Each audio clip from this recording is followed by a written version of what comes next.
The two South Pacific islands that form New Zealand have for decades now been a major tourist destination. World-class landscapes, rich in natural beauty, attract nearly 2 million people every year.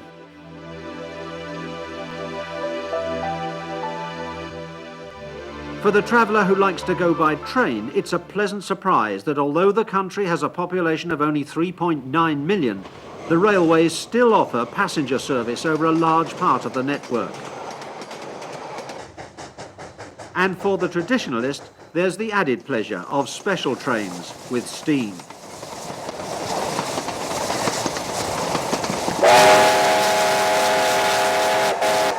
This is thanks to the efforts of a few dedicated groups who specialise in rebuilding and operating vintage steam locomotives. We start in Auckland, in North Island, New Zealand's well-known harbour city with a population of over 1 million. Beyond the modern high-rise centre can be found the country's largest concentration of steam power. This is in the hands of the Mainline Steam Trust that now leases the former diesel depot at Parnell in Auckland. Pride of Parnell is the star of the home fleet, J-class streamliner number 1211. Built by the North British Company in Glasgow in 1939, it carries the streamlined casing which was fitted only to these early pre-war members of the class.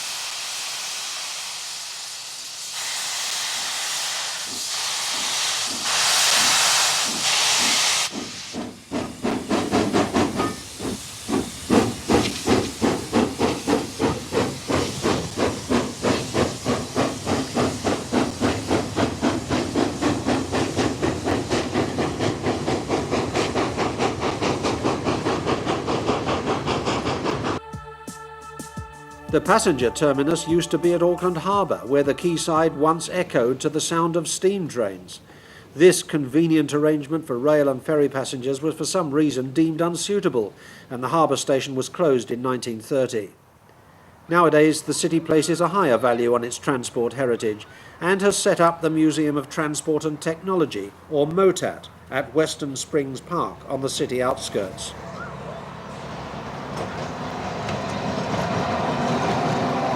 This is home to a fine collection of vintage trams, which are regularly operated at weekends.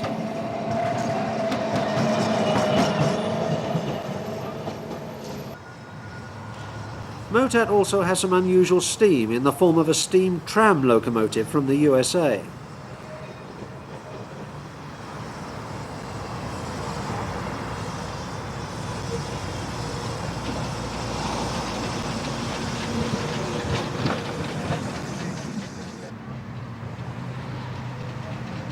Built in 1891 by Baldwin of Philadelphia for the Sydney tramways in Australia, it evaded the scrapper's torch by being sold to the Wanganui tramways, one of the few standard gauge operations in New Zealand.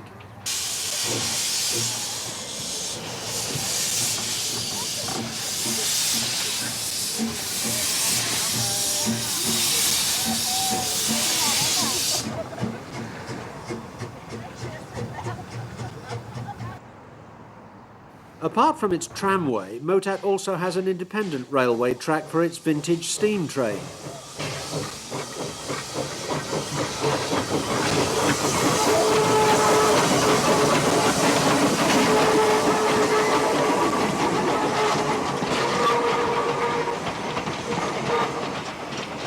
The classic wooden coaches are hauled by this delightful L-class tank engine built by Avonside of Bristol in 1877.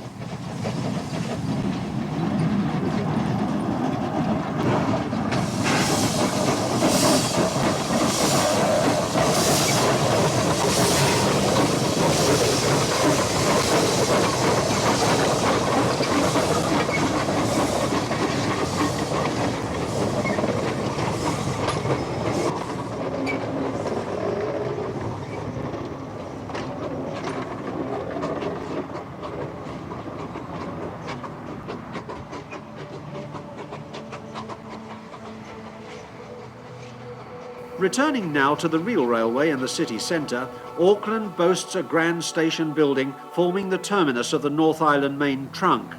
This was opened in 1930 and replaced the old station next to the harbour. But unfortunately, such lavish facilities are no longer needed for the New Zealand Railway's few remaining passenger services. All trains now run from the suburban platforms at the side, and this is where the Mainline Steam Trust's grand steam tour of the whole country started in October 2000. The special was hauled by the Trust's newly restored BA type number 552, built at Addington in Christchurch in 1912. One of a small class of just 10 locos, all based on South Island, number 552 was the last survivor, withdrawn in 1969.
The first stage of the tour took us to Papakura, 34 kilometres from Auckland, where the BA was taken off and replaced by a J-Class 482.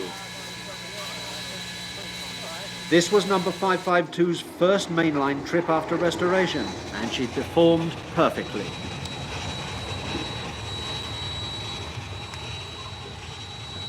The BA was a branch line freight engine limited to 55 kilometres an hour and would not have been suitable for the fast running needed to avoid causing delays to goods traffic on the main trunk. 18 kilometres from Papakura is a branch line that has now become the Glenbrook Vintage Railway, run by the Railway Enthusiast Society. They're well known for their steam weekends, and one just before our main line steam trip was a major attraction for the tour participants. Star attraction of the locomotive roster is this fascinating articulated 2442 of the Malay type, built in the USA by Alco in 1912 for a timber company, and symbolic of New Zealand's long-standing preference for imported American locomotives in the late 19th and early 20th centuries. Right away. This is on board.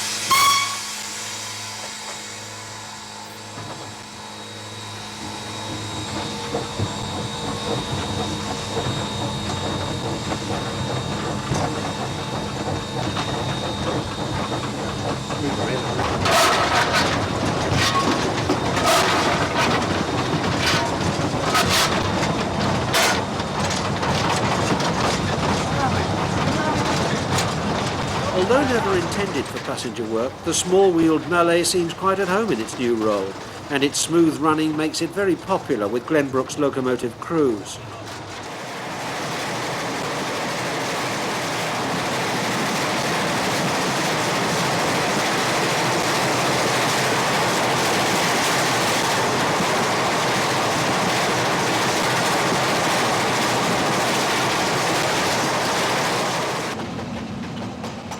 Old number 4 frequently astonishes American visitors who seldom see a narrow-gauge US Malay in steam, let alone one being driven hard.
Coming into the station at Pukeowore, one encounters an impressive lineup of steam power of the 40s, in the form of the classic J-series, the workhorse of the main lines in steam's final years, designed in New Zealand and introduced in 1939. The first batch was originally streamlined. Number 1250 was built in the South Island and spent all its working life there. She was bought privately on withdrawal in 1971 and finally entered service at Glenbrook in 1982. Restored to the highest standards, she's passed for mainline excursion service. An advanced feature of the design is the Baker valve gear, imported from the USA.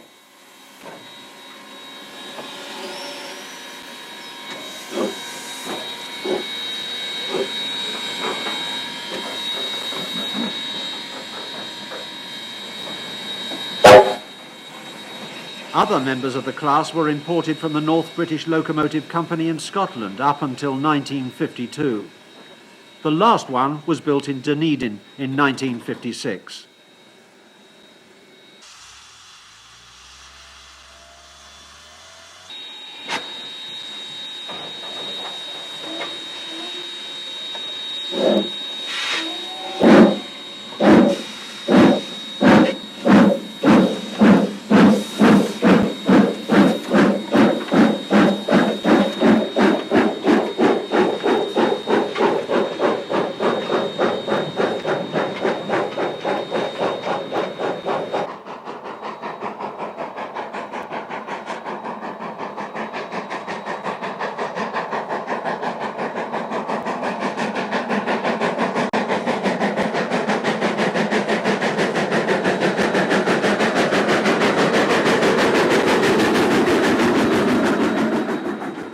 Not to be outdone, Old Mallet number 4 was also turned out on a freight train. This type of American-style wooden water tank was once common all over New Zealand, and together with number 4 recalled the railway's pioneer days perfectly.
Returning now to Papakura on the main trunk, we rejoin the Mainline Steam Trust for their steam tour to the south. The old BA freight loco has given way to coal-fired class 482 number 1271. The Big J now gets into its stride as it sets off southwards towards Hamilton and the so-called King Country.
The train now passes Huntly, a coal mining district and centre for the timber industry.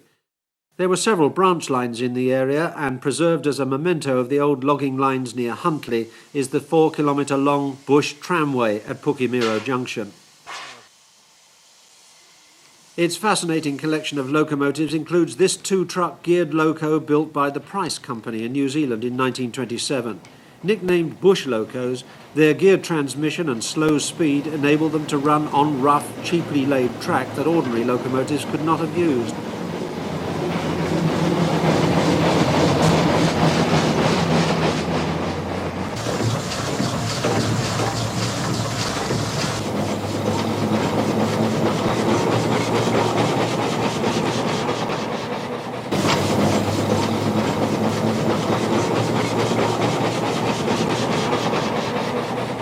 Passenger trains on the bush tramway are handled by this venerable saddle tank of the F-class. It's an historically important loco, being the first designed in New Zealand in 1871, following the key decision of that year to standardise the country's track gauge at 3 foot 6 inches.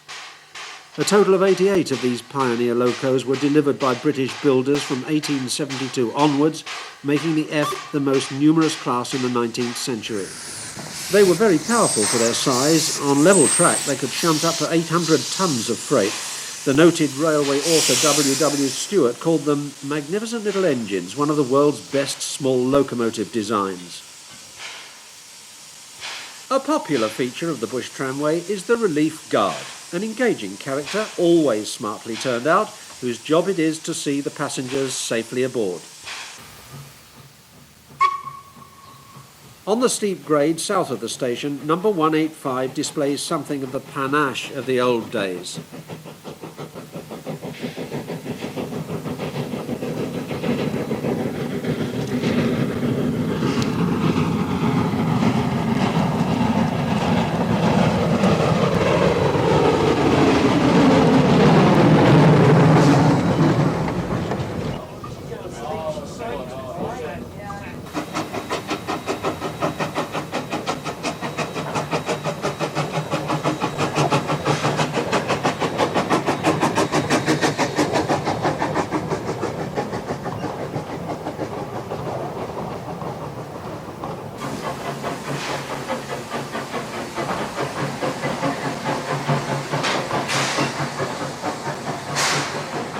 We now rejoin our mainline special as it approaches Hamilton.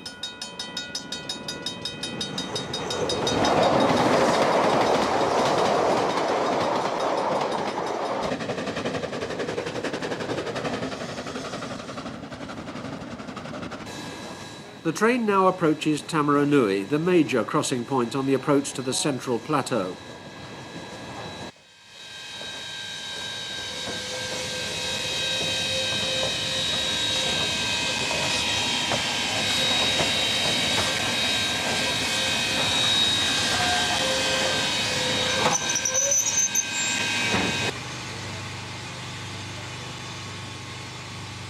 In steam days, there was a locomotive depot here, enlarged when New Zealand's ill-fated trio of articulated Bayer Garretts were put into service in 1929. These fine-looking machines were found to be uneconomic and were withdrawn after only 6 years' service. But even in recent times, the loco stabling track at Tamaranui was still called the Garrett siding. Number 1271 had been one of the so-called South Island JAs and one of the last 4 built in 1956. An advanced feature of these hillside-built JAs was the fitting of roller bearings on all parts of the motion, which earned them a reputation for free running and high speed in steam's final years.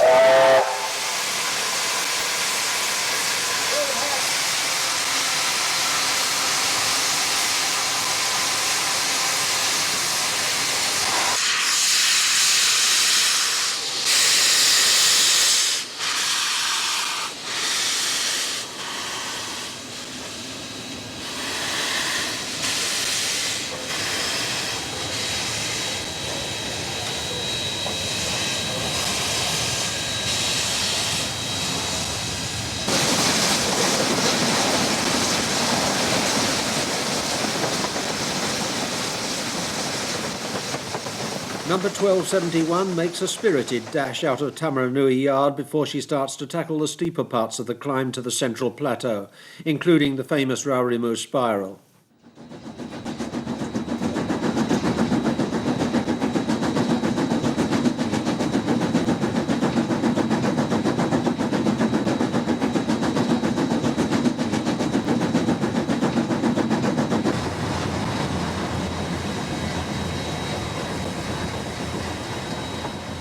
A modern refinement in the cab is the pressure gauge with two dials back to back, easily checked by both driver and fireman.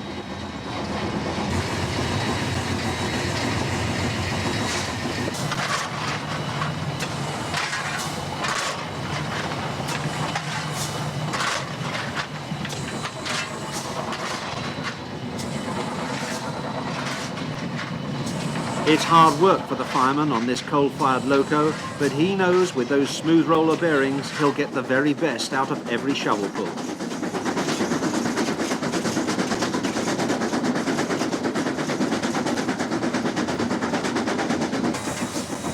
The exhaust sharpens as the climb to Raurimu steepens, but the JA never falters as she attacks the tough 2% grade on the giant horseshoe curve approaching the spiral.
After the spiral, the climb continues as the train reaches the great Makatoti viaduct, 260 metres long and for many years New Zealand's highest.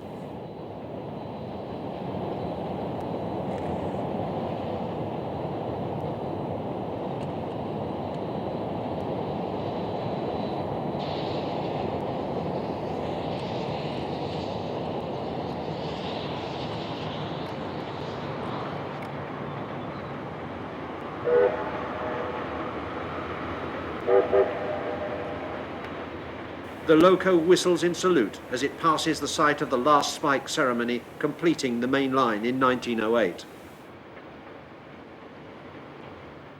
Passing the main trunk summit at 814 metres, the train reaches the town of Oakuni, serving the National Park resort area. The station is one of the few original ones surviving. The line is busy all the time with electrically hauled freight, and our special has to wait its turn.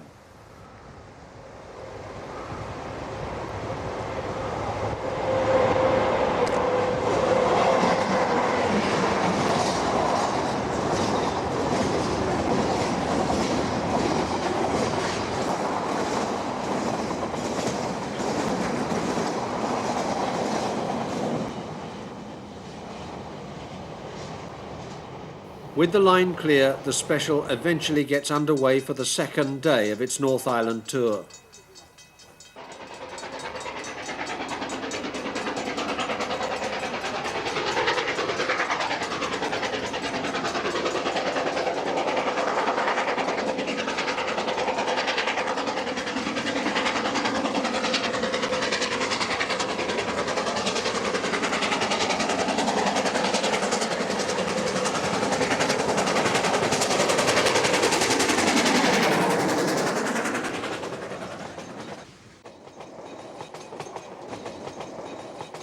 Resuming the descent towards Wellington, the main trunk reaches the Great Rangitiki River.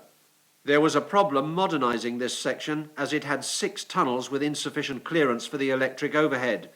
So the railway was realigned close to the river, involving 3 new viaducts, of which this one, South Rangitikei, is the longest at 1,000 feet.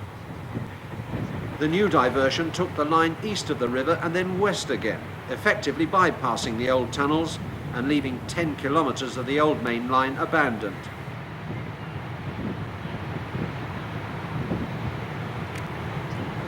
The trip along the shore of Pukeroa Bay shows how unkind the weather can sometimes be to the visitor. A wet and windswept arrival at Wellington marked the end of the first section of this tour. The South Island part of the trip will be shown in part 2 of this series. Staying on the North Island, we pick up the special again on its return to Auckland 10 days later via the Taranaki coastal region and the line linking Stratford with the main trunk. This section was completed in 1933 as a useful alternative route for freight traffic to the north. Our locomotive is number 1211, the restored J-class streamliner.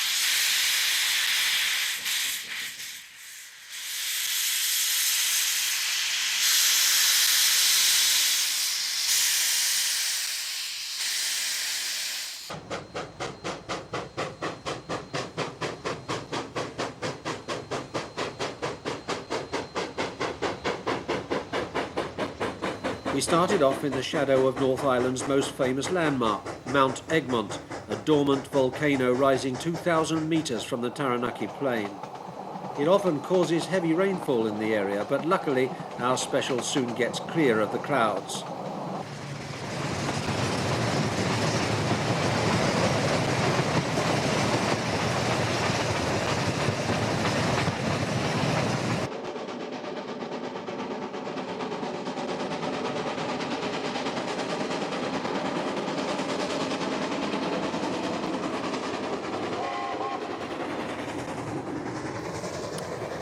The line skirts the northern edge of the Wanganui National Park, a sparsely inhabited region where neither the railway nor a modern road have had much impact on the population. Wangamomina counts as a large town in this area with 3.5 citizens for every letter of its name. Up to 1983, a passenger car was attached to goods trains to serve these communities.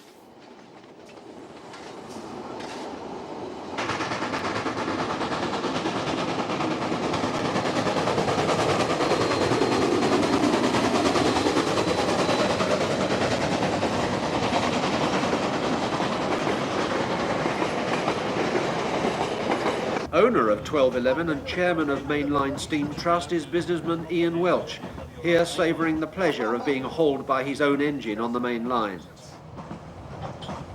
The line from Stratford has a junction with the main trunk 11 kilometres north of Tamaranui, whence a fast run back to Auckland under the wires concluded an intensive 12 days of mainline steam in the North and South Islands.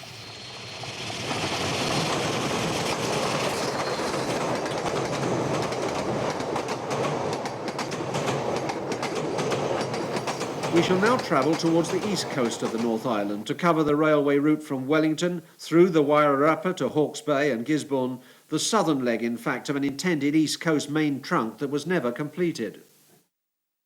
25 kilometres from Wellington we come to the Silver Stream Railway, another notable steam centre in North Island. It was founded in the Hutt Valley in 1978, using a short piece of the original main line made redundant by a realignment. Their collection of operating steam locomotives gives an excellent impression of New Zealand's railways in the 1940s. Number 847 here was built at Hillside Works in Dunedin in South Island in 1930. Handsome tender engines with a main line look about them, they were in fact designed for shunting. The back of the tender slopes down to give the driver a better rear view, a feature copied from the USA.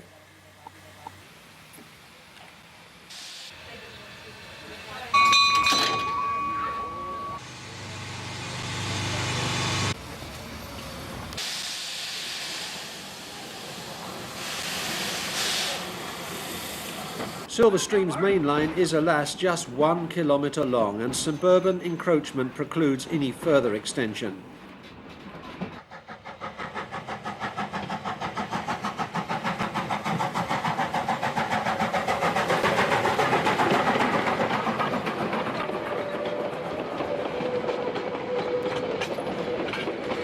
There's just one brief stretch where the locos can be opened up. Then the regulator has to be firmly shut before the train reaches the end of the line.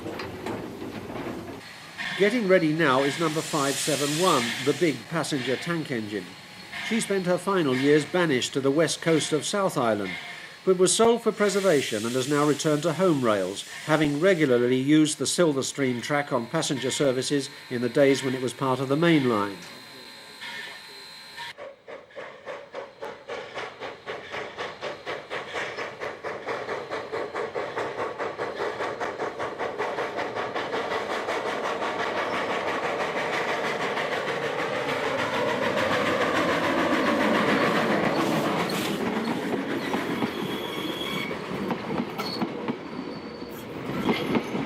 Number 571 gives us a taste of the brisk running required of her when she hauled the Hutt Valley suburban trains.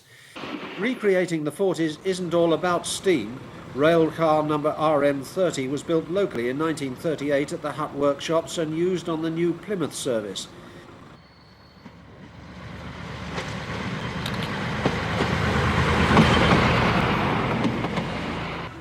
Nearly 30 years old in 1967, it set a new rail record of 9.5 hours for the journey from Wellington to Auckland.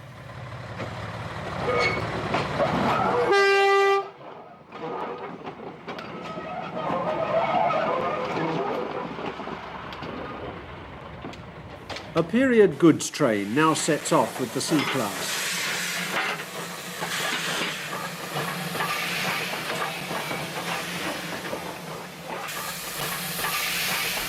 Now we come to Silverstream's star exhibit, the mighty KA. The K-series engines were introduced in 1932 and apart from the ill-fated trio of Garretts were the largest and most powerful type in New Zealand. They were also the world's first narrow-gauge 484s. Although 5 other examples survive, number 935 was the only one in operating condition at the start of the new millennium.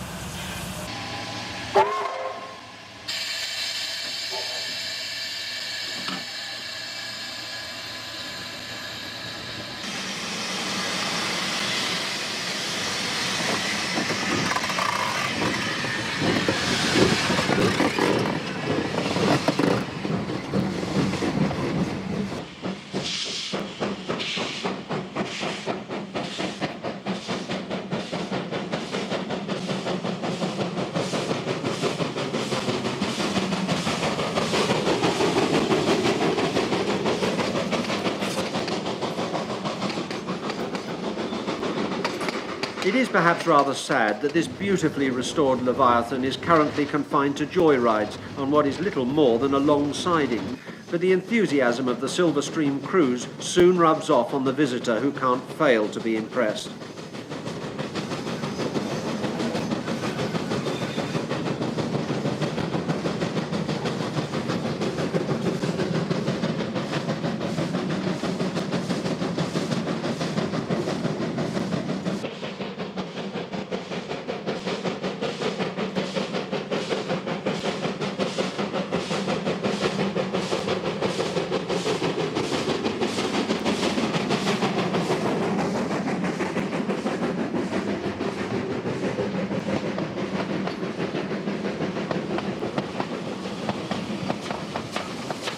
Moving on now along the old main line, we come to the Rimutaka range, rising steeply from the Hutt Valley and presenting a formidable obstacle to the 19th century railway builders.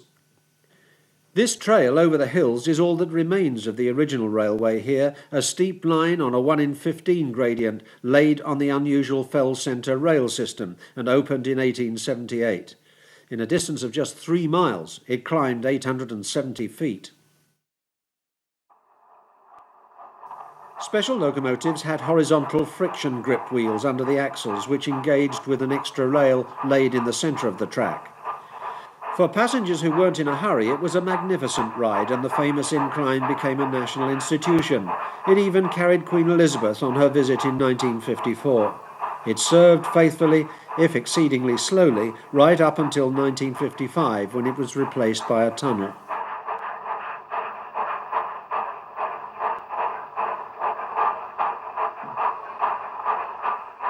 The original 6 Fell locos lasted right to the end, and all were based at the foot of the incline here at Cross Creek. The locomotive depot, a station and staff lodgings formed an isolated railway colony, standing on the edge of the Wairarapa Plain. The site was completely cleared after the closure, and all that remains now is this shelter at the start of the Ramblers Trail. 2 miles away, the 1955 realignment veers off towards the new tunnel. The first town beyond the Rimutakas is Featherstone, where a museum was opened in 1984 to commemorate the old Fell Railway. Locomotive number 199, which had been an open-air monument since the closure of the incline, was partially restored mechanically and linked to an electric motor which rotates the exterior parts of the motion for the visitors' benefit. The Fell system had originally been chosen because of its success on a temporary line built in the Mount Cenis pass between France and Italy, pending completion of the tunnel in 1871. Number 199 was one of the original 4 Fell locos built for the Rimutaka in Bristol in 1875.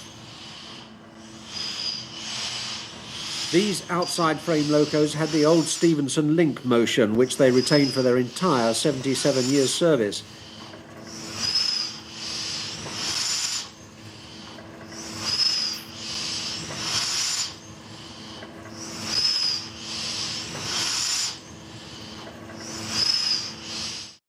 Out of sight, under the loco, an additional pair of cylinders powered these sturdy gears and pinions, which in turn drove the horizontal driving wheels that engaged the Fell rail by friction.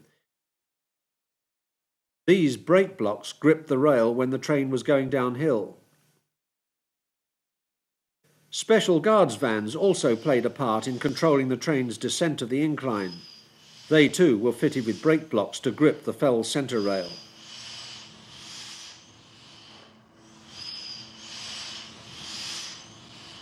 By the time the Rimutaka line was opened in 1878, most of the world's mountain railways had adopted the new Swiss rack and pinion system. Only 2 Fell lines survived in the modern era. A branch of the Leopoldina Railway in Brazil closed in 1965, which used the Fell only for braking, and New Zealand's Rimutaka. They were slower and less efficient compared to the rack, but the Rimutaka in all its 77 years never had any problems with the Fell system.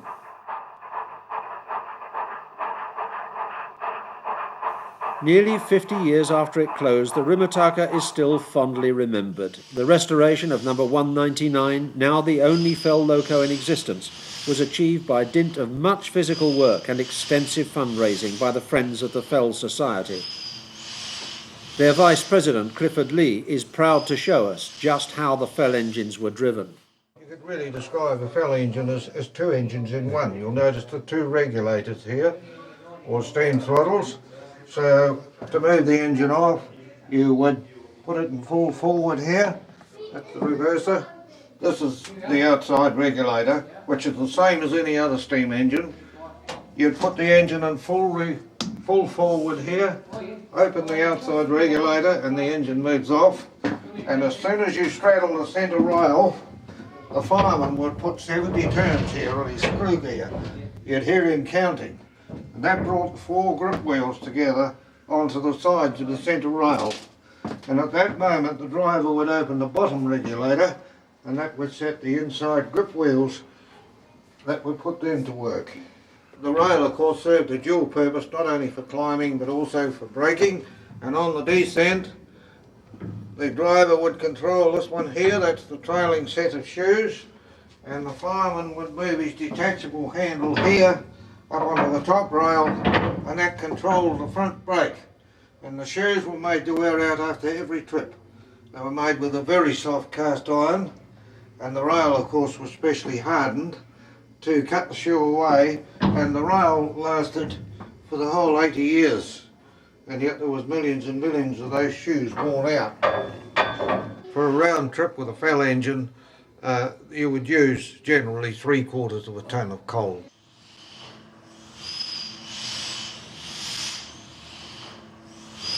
Tearing ourselves away with difficulty from this fascinating memorial to the Fell Railway, we leave the Rimutaka to continue our route northeastwards through the Wairarapa countryside towards Hawke's Bay. This picturesque line is a favourite with rail fans, and in the final section of our North Island tour we shall follow a special steam train to Napier and Gisborne.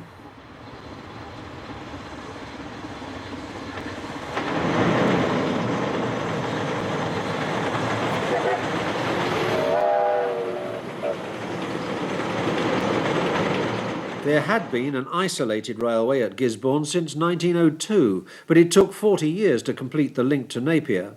Prime cause of the delay was the great Napier earthquake of 1931, which claimed 250 lives and halted work on the railway for 5 years. After the earthquake, Napier rebuilt itself out of its nightmare by creating what's become the best-known Art Deco city in the world, a perfect grouping of neat geometric buildings resembling a 30s film set. The architecture puts the visitor in nostalgic mood, ideal for a steam rail tour, which we now join on a sunny weekend in October 2000.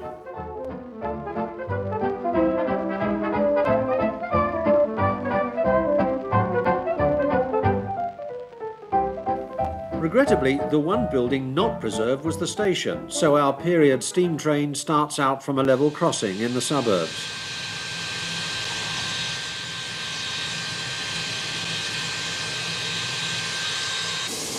Locomotive is Steam Incorporated's JA number 1271, enjoying rather better weather than when she was on hire to mainline steam truss for our main trunk excursion a week earlier.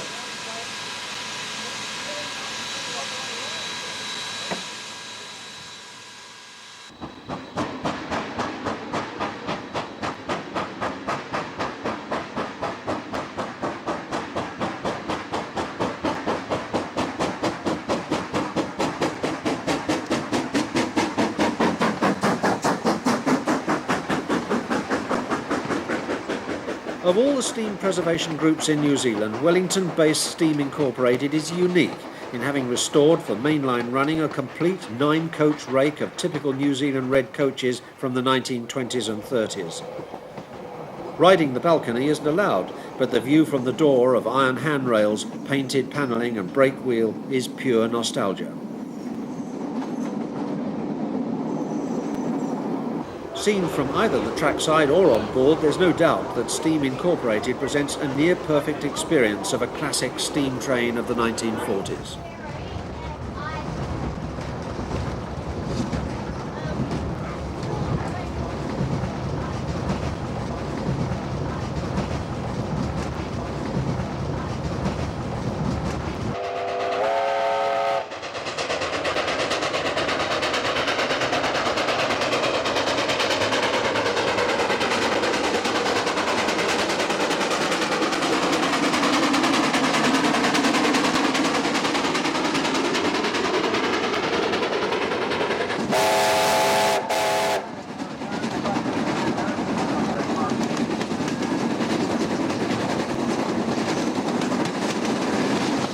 Driver Kevin Tusker of New Zealand's Transrail has to work hard to control a bout of slipping on a rail still slightly wet with dew.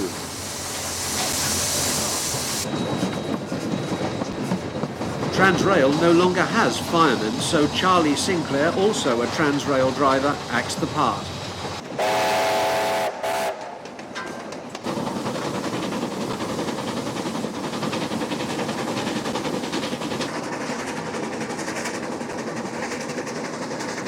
The crew members like to swap roles, so on the next downgrade, Sinclair takes over the regulator.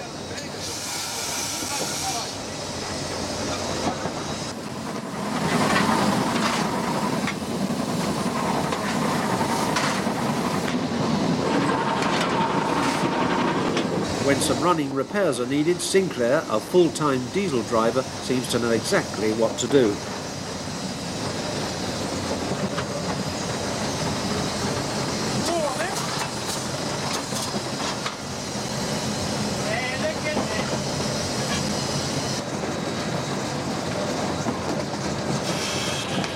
The driver's view as he enters this bridge seems ordinary enough, but if he has no head for heights, he'd do well to keep looking straight ahead.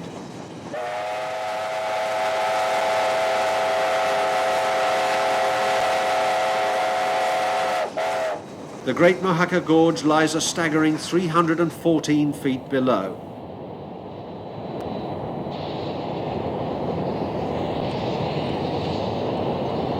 The Mohaka Viaduct was completed in 1937 and stole the record from the North Island main trunk for the country's highest bridge.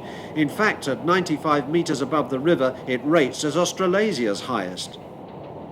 This hugely expensive structure, and it's not the only one on this railway, would never have been undertaken were it not for the original concept of the East Coast trunk line. And the maintenance costs now threaten the viability of what is now just a goods branch line, whose fate hangs in the balance.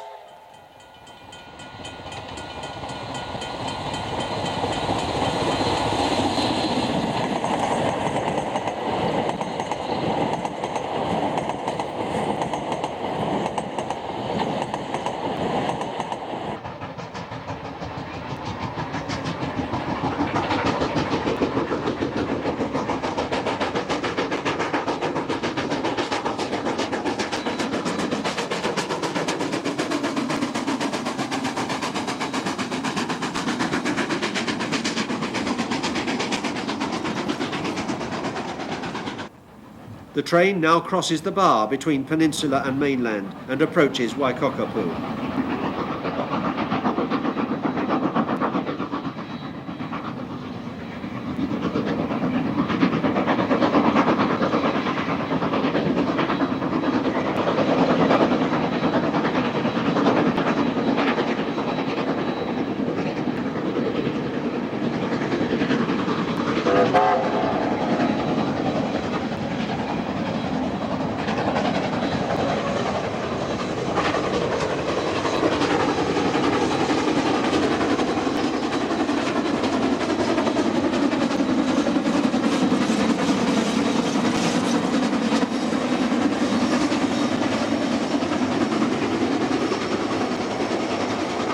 Beyond the peninsula, a breakwater to protect the railway causeway has been made by dumping old rolling stock in the sea. The rocky coast forces the railway to climb inland again, bringing us to the Kopawara Viaduct. This was the last major structure on the Gisborne line, built of concrete during the war when steel was in short supply. It was opened in 1942, finally completing the link to Gisborne.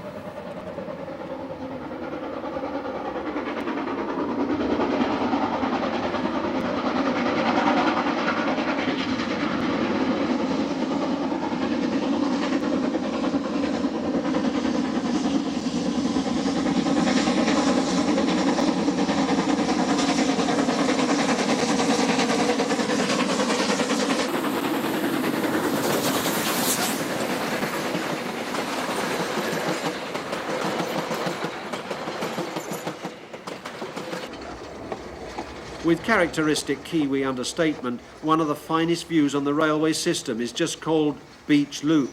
No Time for Sentiment in 1942, and the name has stuck ever since.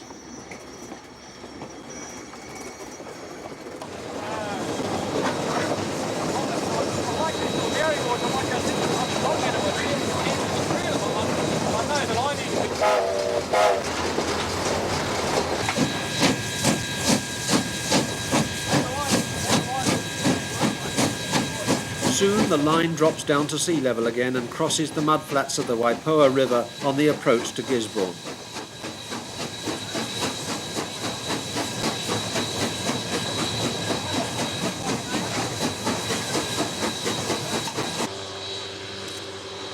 Just outside Gisborne, the local airfield was extended over reclaimed land in the 1950s and had to cross the railway, an unusual arrangement encountered in only 2 other places in the world.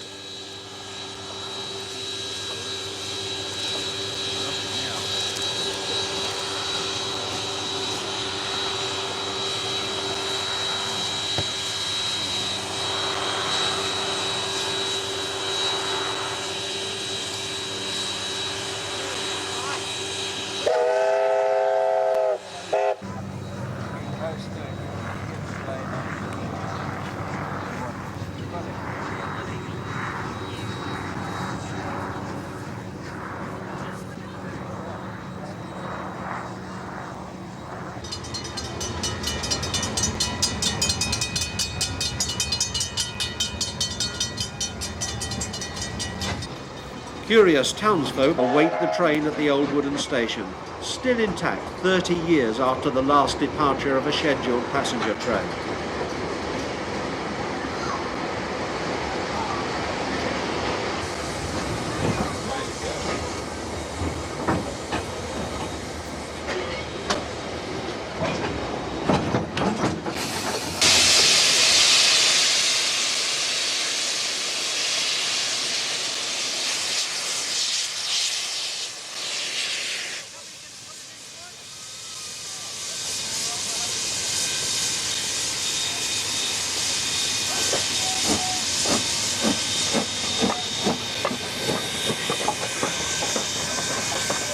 .1271 and her crew have worked hard on this trip over the difficult Gisborne Road, but the job isn't done until the engine's been turned for the next day's return trip.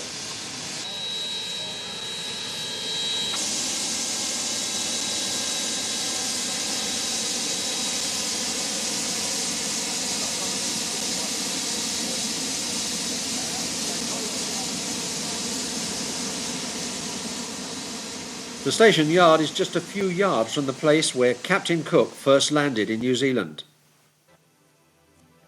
He wasn't very impressed with what he saw and famously dubbed this coast Poverty Bay, still its name today. He would have been surprised at today's flourishing township and world-class vineyards. But the railway hasn't shared this prosperity, though it helped bring it about. The old station yard is redundant now, and most of the remaining freight runs from the harbour. But it isn't enough to sustain the high cost of maintaining the line, which is now under threat of closure. But for the enthusiast there is some cheer. WA 262 tank number 165, built in 1897, has been restored after 40 years displayed in a playground. This loco had worked in Gisborne right from the start in 1902, when there was just an isolated branch here and had been delivered by sea from Wellington. Even if the line closes, they might retain this short stretch so that 165 can continue her occasional local outings.